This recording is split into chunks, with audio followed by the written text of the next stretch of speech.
It's the afternoon of November 24th, 1971. A quiet man in a dark suit orders bourbon and soda at 30,000 feet. He lights a cigarette, exhales slowly. His hand trembles, almost imperceptibly, as he reaches into his coat pocket. He folds a single piece of paper, tucks it into an envelope, then signals for the flight attendant with a single gesture. This moment, this ordinary Tuesday afternoon, would trigger the only unsolved commercial aircraft hijacking in American history. The man's name, or what he claimed it was, would become legend, but history would remember him by a different name entirely, a name born from a press error that would echo for decades. We begin at Portland International Airport, November 24th, 1971, Thanksgiving Eve. The day before one of America's greatest mysteries unfolds. The airport bustles with holiday travelers, families reuniting, children excited, nobody paying attention to the ordinary man in the dark business suit approaching the ticket counter. He approaches Northwest Orient Airlines. The ticket agent barely glances up. He's one of hundreds today. Unremarkable, invisible, perfect. He requests a one-way ticket to Seattle.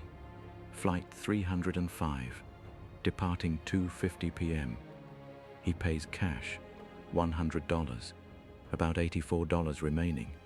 No luggage to check, just a single black briefcase. The ticket agent writes the name, Dan Cooper, D-A-N, middle initial blank, but a transcription error, one careless mistake, would transform this ordinary alias into legend. Within hours, newspapers would misreport the name as D.B. Cooper. The press never corrected it. History would remember him forever by that false name. The real identity, still unknown. He passes through the gate, mid-40s, dark hair, graying at temples, business suit, white shirt, thin black tie, narrow face, calm expression, carrying only the briefcase and a paper bag from a local store. He boards the aircraft. 24 passengers, 6 crew members. Nobody suspects anything. It's a routine Tuesday flight from Portland to Seattle, a 45-minute journey through drizzly November sky. He settles into seat 18C, window seat, right side of the aircraft. He orders bourbon and soda from flight attendant Florence Schaffner, keeps his briefcase on his lap. At 2:50 p.m., Flight 305 pushes back from the gate. The engines rumble to life. The aircraft begins its slow taxi toward the runway. Everything appears perfectly normal. 10 minutes into the flight, cruising altitude reached. The aircraft levels off at 10,000 feet. Clouds surround the fuselage. Below, Portland disappears into gray mist and distance. He stubs out his cigarette, reaches into his jacket pocket. His hand emerges, holding a single folded piece of paper and an envelope. He signals for Florence Schaffner again. Florence approaches. Professional smile. 23 years old. Experienced flight attendant.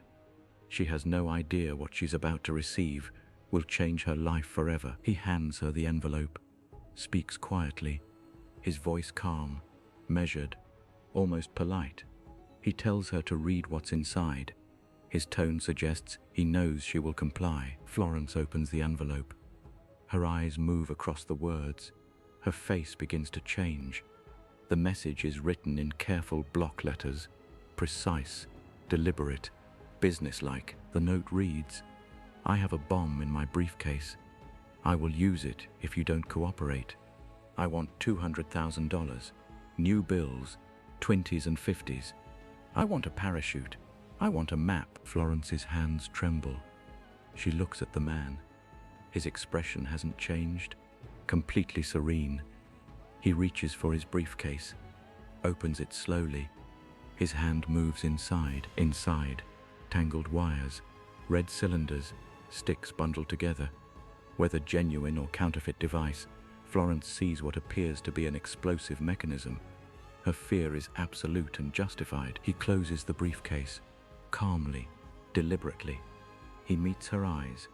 He tells her to inform the captain, tell him to cooperate, tell him this is serious. Nobody will get hurt if they comply. Florence rushes to the cockpit. Captain William Scott listens to her account. His first thought, this might be a hoax, a prank, but he can't assume that. The responsibility is absolute. Captain Scott makes a decision. He will cooperate. He will land the aircraft. He will summon authorities. But first, he must keep everyone on this flight alive. The man in seat 18C holds their fate. The captain announces a minor mechanical issue. A landing in Seattle is necessary. The aircraft will descend. The passengers remain calm. They have no idea. They suspect nothing. The man in seat 18C lights another cigarette. He waits, patient, composed. Around him, passengers whisper. The tension is beginning to build, but nobody knows what's actually happening. This is the moment. November 24th, 1971, 2:00 p.m. An ordinary Tuesday afternoon that will become the most famous unsolved crime in American aviation history. The legend of the man they would call D.B. Cooper has begun. On November 24th, 1971, a man calling himself Dan Cooper boarded Northwest Orient Airlines flight 305 from Portland to Seattle. He carried a briefcase. Inside it lay a bomb. Within minutes of takeoff, Cooper revealed his true purpose. He had demands, and they were remarkably specific. $200,000 in $20 bills, nothing larger. But Cooper's shopping list didn't end with cash. He demanded 4 parachutes, 2 primary rigs, 2 reserve chutes, a fuel truck positioned on the tarmac in Seattle, and very specific aircraft handling instructions. The 36 passengers remained unaware of the threat as Flight 305 circled the Pacific Northwest. FBI field agents scrambled across Seattle. The clock was ticking. Every second counted. At Seattle-Tacoma International Airport, federal agents worked frantically. They needed to photograph every serial number on those $20 bills. A painstaking task under impossible pressure. Every photograph was potential evidence. The negotiation was simple but cold. Release all 36 passengers and their luggage. In exchange, Cooper would receive the money and parachutes. He would fly to Mexico City. Then he would disappear. At 5:24 p.m., the plane touched down. Passengers were released. Then came the real test. Cooper's technical knowledge. His flight instructions revealed expertise that terrified aviation experts. Fly toward Mexico City at minimum speed. Keep landing gear down. Flaps at 15 degrees. Cabin unpressurized. These weren't the demands of an amateur. This was a man who understood aircraft mechanics intimately. The specific combination of flight parameters created a unique scenario. Minimum speed meant slower descent. Landing gear down, increased drag.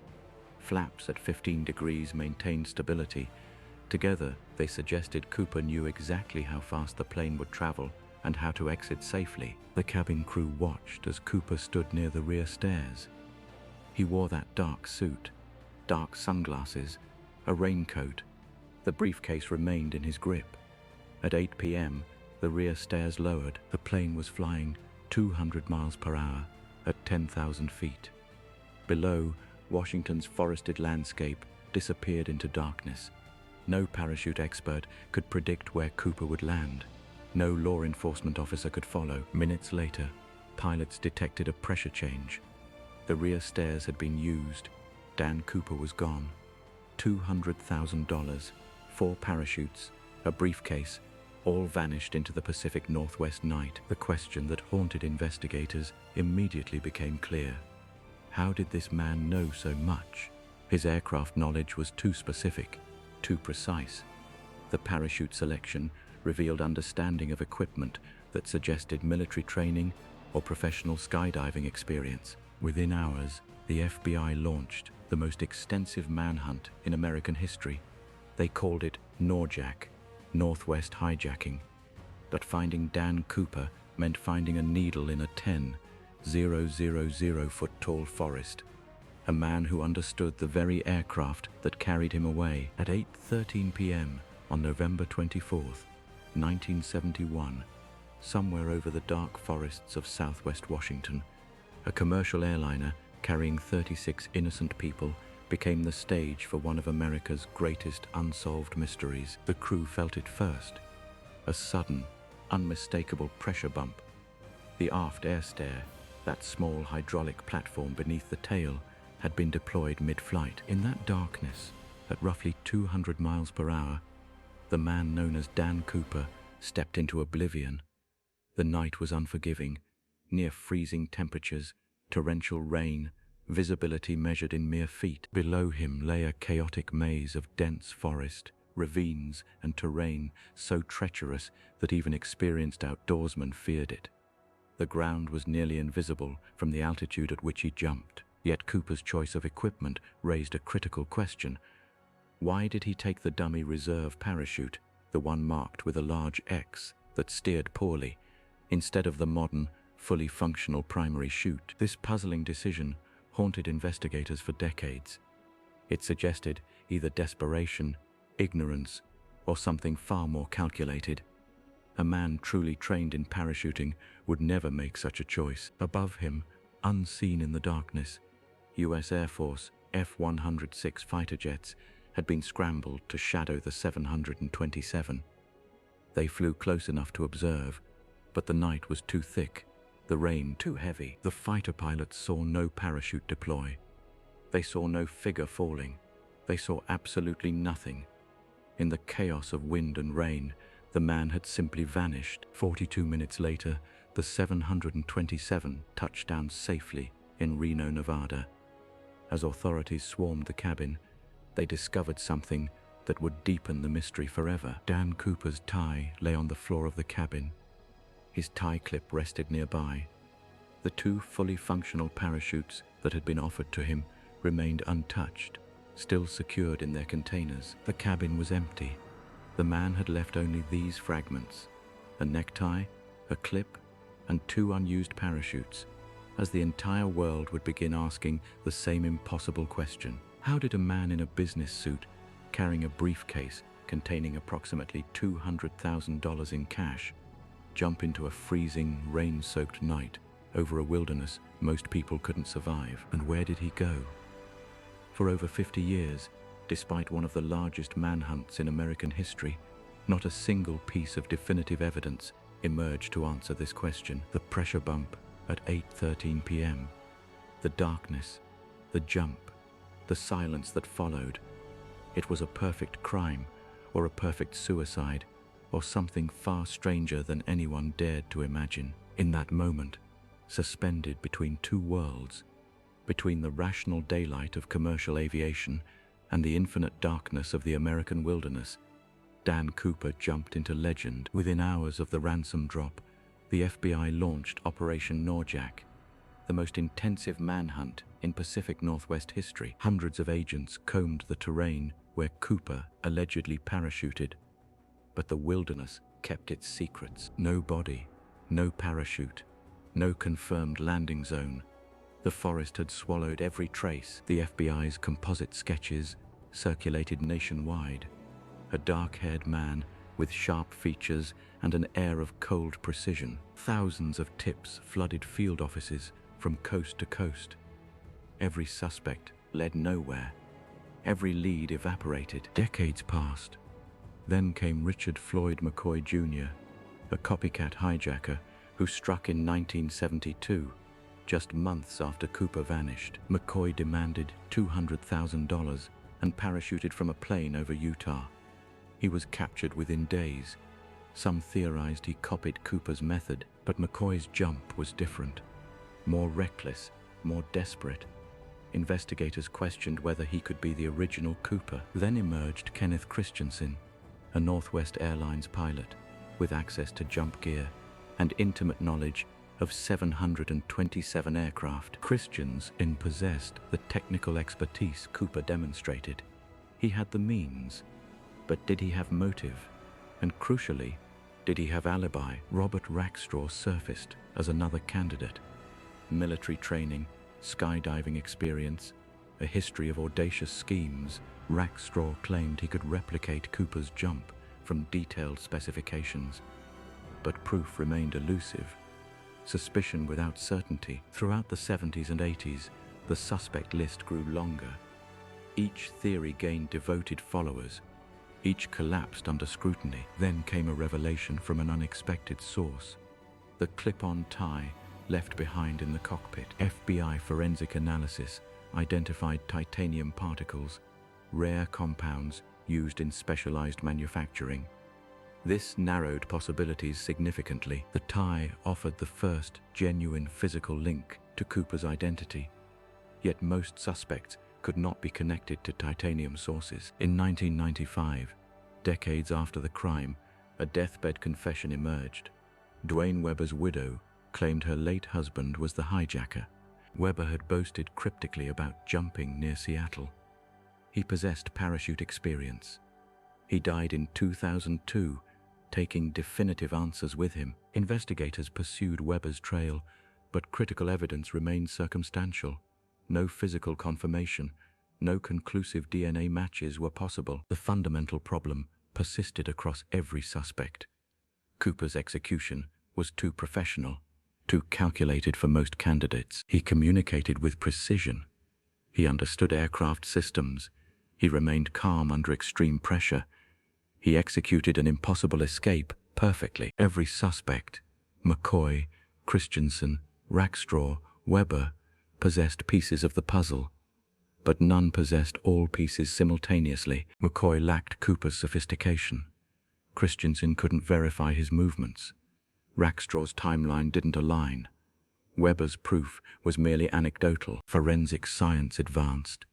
DNA testing became available, yet no biological evidence definitively linked any suspect to Cooper's crime. The titanium particles remained the most concrete clue, yet even this trace led investigators down dead ends and false correlations. Titanium appeared in aerospace components, dental work, military equipment.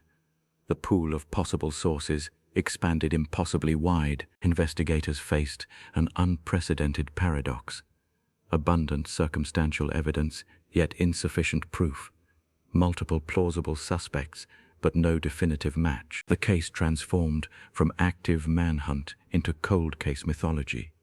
Cooper evolved from criminal into folk legend, yet somewhere in that gray zone between certainty and speculation, the truth remained buried, hidden within decades of incomplete evidence and conflicting theories. The manhunt never truly ended.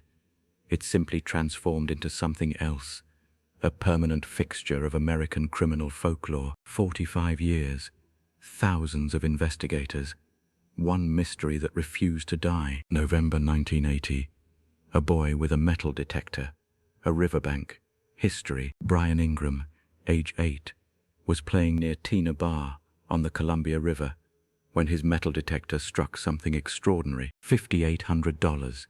Serial numbers matching the 1971 ransom. After 9 years of silence, Cooper's money had surfaced. The discovery transformed the case overnight, not into a solution, but into a deeper riddle wrapped in questions without answers. How did the money travel from that parachute jump over Washington's wilderness to a sandy beach miles downstream? What journey did it make? The FBI's theory. Cooper died in the jump. His body never recovered. The money drifted downstream, buried by floods, discovered by chance. But skeptics wondered, if he died, where was the parachute? The body? The evidence? Absence itself became evidence of something else entirely. The Ingram discovery sparked something unprecedented. Amateur investigators flooded the case. Citizen scientists, cold case obsessives, the Cooperites were born. They studied wind patterns, river hydraulics, parachute trajectories. They interviewed witnesses. They analyzed every shred of physical evidence repeatedly. Online forums exploded with theories. Academic papers emerged from retired engineers. The obsession crossed from curiosity into genuine scholarly territory. The FBI, unable to solve the case through conventional means, officially suspended active investigation in 2016. 45 years of pursuit, zero closure. But the Bureau's surrender didn't end the hunt. It only transferred ownership. The mystery belonged now to the people who refused to let it rest. D.B. Cooper had transcended crime.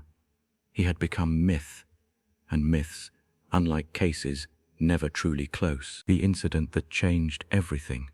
Cooper's jump ended the golden age of skyjacking. Airlines tightened security. Metal detectors appeared. The world shifted. Before Cooper, air piracy was almost casual.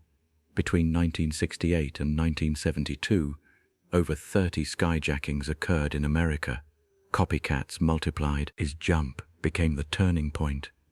The moment authorities realized vulnerability, demanded response. Cooper had exposed the system's weakness and sealed it forever. Ironically, the man who was never caught became responsible for the very measures that would have caught him today. His legacy, the impossible return. D.B. Cooper is officially the only unsolved case of air piracy in United States history. A unique distinction, a singular failure of the federal system. But failure implies someone should have succeeded. Maybe the mystery was always meant to remain unsolved. Maybe that's the point. The money at Tina Bar became a kind of message. Not proof of death, not evidence of escape. Simply a signal that the story continued underground. Some theorists claim Cooper survived the jump, living quietly for decades. Others insist he died that night, a victim of his own audacity. The evidence supports neither conclusion definitively, and perhaps that ambiguity is what transformed a criminal into a legend. Legends thrive in uncertainty. Heroes exist in the spaces between known facts. Cooper occupied that space perfectly, permanently. He became a symbol of rebellion against authority, of individual genius outsmarting the system, of the last great American heist before surveillance made such things impossible. Books were written, movies were made, songs were sung about him. Cooper entered the cultural bloodstream like few real criminals ever do. He transcended his crime. He became an idea, a question mark, a whisper in the American imagination that never quite fades. The amateur investigators still search. Online forums still spin theories. New evidence, or what passes for it, still emerges occasionally. A parachute recovered in 2018 near the original jump zone. A deathbed confession from a Washington man. Each theory raises more questions. The case has become a collective obsession, a shared mystery belonging to no one authority and everyone who refuses to forget. Perhaps that's Cooper's true victory. Not the money, not the escape, but the transformation of himself into something immortal. A man who jumped into darkness and became a legend, who stole money and purchased immortality, who disappeared and was found everywhere. The money at Tina Bar is preserved. The case files remain open. The mystery endures, a permanent question mark in America's collective memory. Did D.B. Cooper survive? The question matters less than the asking. The legend thrives not in answers, but in the asking itself. And somewhere, in some version of America's imagination, he is still falling, still descending into the darkness with $200,000 and the certainty of legend.